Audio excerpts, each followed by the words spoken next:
Another month has gone by, and even though the sporting world has been put on pause for a while now, we are still continuing on with this monthly mock draft series, in order to shake things up, because the standings of the league obviously haven't changed all that much, and likely won't anymore with the regular season looking like it's finished. I chose to head over to tankathon.com and use their lottery simulator to create the order of the picks made in this video.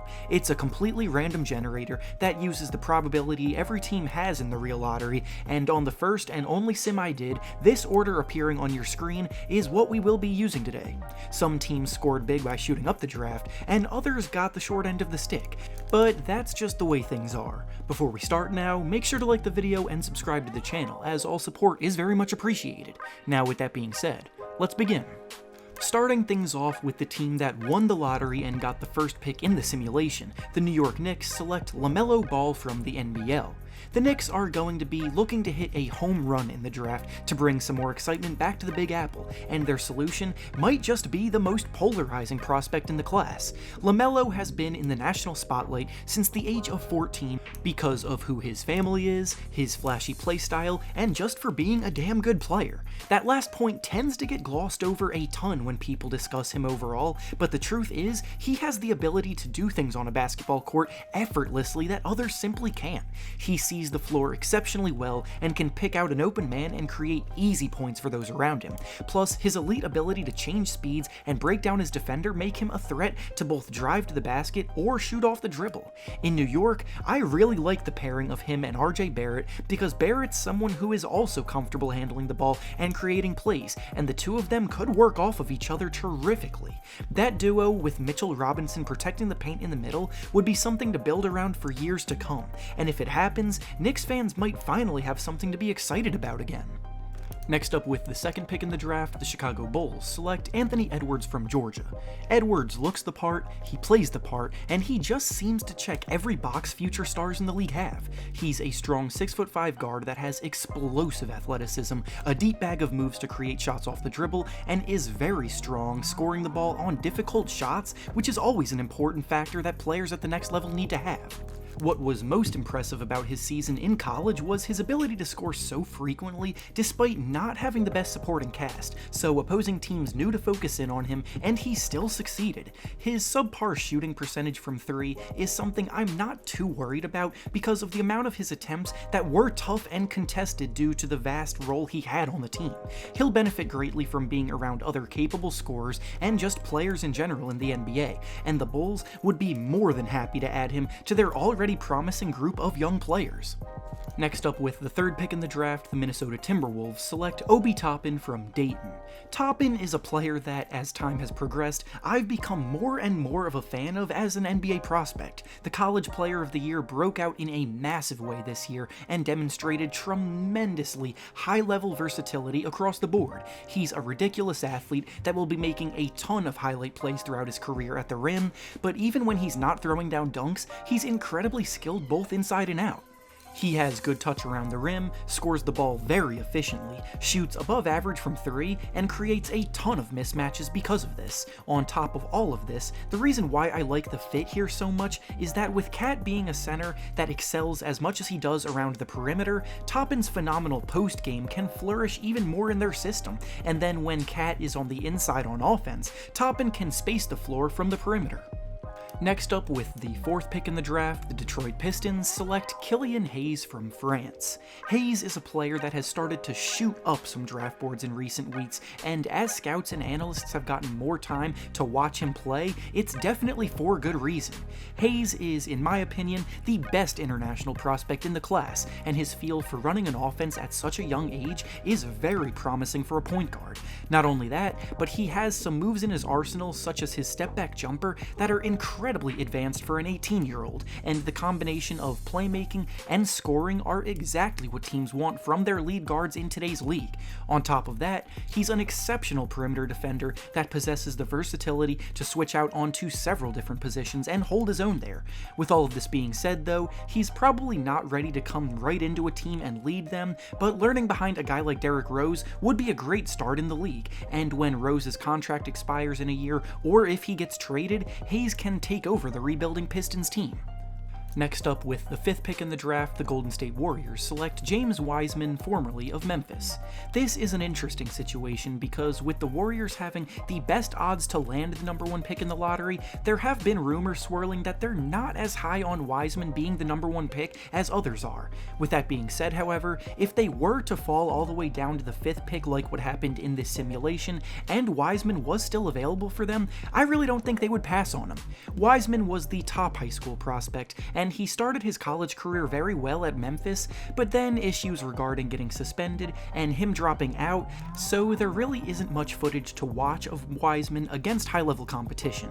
He has the height, mobility, length, and defensive potential to be a great center in the league, but again, he is still a bit of a mystery. He's worth the risk, and the Warriors would be happy to have him at this point, no doubt though, so he is the pick here. Next up, with the 6th pick in the draft, the Cleveland Cavaliers select Deni Avdija from Israel. Avdija has the height, length, strength, and skill to play either forward position at the next level, and he projects as a very sound all-around player. He's a good passer for the position, a decent shooter, and has good offensive instincts. In Cleveland, the team currently has an abundance of guards and big men, so bringing in some young talent on the wing is very much needed. The team is building a solid group of young players with Colin Sexton, Darius Garland, and Kevin Porter Jr., plus veteran bigs like Kevin Love, Andre Drummond, and Tristan Thompson, so bringing in Avdija would bring a good balance to what they've already got going on. Up next, with the 7th pick in the draft, the Atlanta Hawks select Isaac Okoro from Auburn. If there's one area the Hawks have desperately needed to improve upon from this season to next, it's defense, having been the 3rd worst defensive team in the league last year. They have a ton of promising young offensive talents like Trae Young, John Collins, and Cam Reddish, and now they need someone who can excel without the ball in their hands, and that's exactly the kind of player Okoro is. Okoro is seen by many as the very best defensive prospect in the class out on the perimeter, and with his ability to lock up and create havoc on that end, it's unmatched from everyone else in the class. Offensively, he's useful as a slasher and attacking the basket with a decent perimeter shot, but he doesn't create much for himself. That's fine though, because the Hawks have plenty of guys like that already, and with Okoro, it would help shore up that porous defense of theirs. Next up, with the 8th pick in the draft, the Charlotte Hornets select Onyeka Okongwu from USC. Not many people improved their draft stock as much as Okongwu did this year, because his season at USC was definitely eye-opening to scouts. He's a dominant rim protector that blocked almost 3 shots per game this season, and offensively, he operates well in pick and rolls, finishes strong around the rim, and crashes the glass hard. Plus, the most intriguing part of his game is his innate ability to hold his own when switched out onto a perimeter player on defense, because for a player of his size, his lateral quickness is better than most. The Hornets are losing Bismack Biyombo this season to free agency, so Okongwu could step in right away and fill the role he's leaving behind. Next up, with the 9th pick in the draft, the Washington Wizards select Cole Anthony from UNC. Cole Anthony's college season was as up and down as it gets, featuring some incredibly high highs, such as battling it out with Duke, and some incredibly low lows, such as missing a good chunk of the season due to injury. He never really got a chance to get himself into a groove, and his play was very up and down, but the situation he was in wasn't exactly setting himself up for success, and he had a ton of weight on his shoulders. He was rather inefficient, but he, like Edwards, was in a situation where he had to create a ton without much help, and the difficulty of shots taken were very high. I really like his leadership for a guy so young, his toughness, his ability to handle pressure and produce despite it, and I think him going to a team where he won't have to do everything like the Wizards, where he'll be able to learn behind a guy like John Wall for a few years, would be great for him and his development. Next up, with the 10th pick in the draft, the Phoenix Suns select Tyrese Haliburton from Iowa State. Haliburton is arguably the smartest point guard in this class, who plays more of the prototypical floor general role, and his decision-making and efficiency are all excellent. He shot over 50% from the field and 40% from 3 this season, and one of his best qualities is knowing when and how to get to his spots and knock down shots, but at the same time, he's not going to be someone knocking down many tough shots and is somewhat limited in the shot selection that he's succeeding with. He does create well for those around him, he plays strong defense, and is very well-rounded as a player, and while he might not be a future star in the league, he is someone who will play his role well for any team, and in Phoenix, the point guard position is definitely one of need. Next up, with the 11th pick in the draft, the San Antonio Spurs select Precious Achiuwa from Memphis. Achiuwa finished what was the end of the college basketball season incredibly strong, posting averages of about 16 points, 11 rebounds, 2 blocks, and 1 steal per game. As a power forward, he's a big body whose combination of strength and quickness make him an incredibly interesting defensive prospect. He's a great athlete, has good mobile agility, can protect the rim, and rotate out onto the perimeter. He's perfect to play small ball center or help the backside on defense when paired with a weaker defensive center. Offensively, he's definitely more of a project, but the potential is there, and the Spurs have proven to get the most out of projects in the past. Next up, with the 12th pick in the draft, the Sacramento Kings select RJ Hampton from the NBL. Hampton is a very solid combo guard who has the ability to operate as a secondary ball handler within an offense and score the ball well from all 3 levels. He got injured midway through the season, and his year was fairly inconsistent, but again, as an 18-year-old playing against other professional basketball players, the experience he was getting was definitely more valuable than what many others have gotten. His production was inconsistent, but he showed the necessary flashes to buy into him being lottery talent. With a more than capable jumper both off the catch and the dribble, his defense was surprisingly good, and he's very good at driving to the basket and using his athleticism to finish at strong at the rim.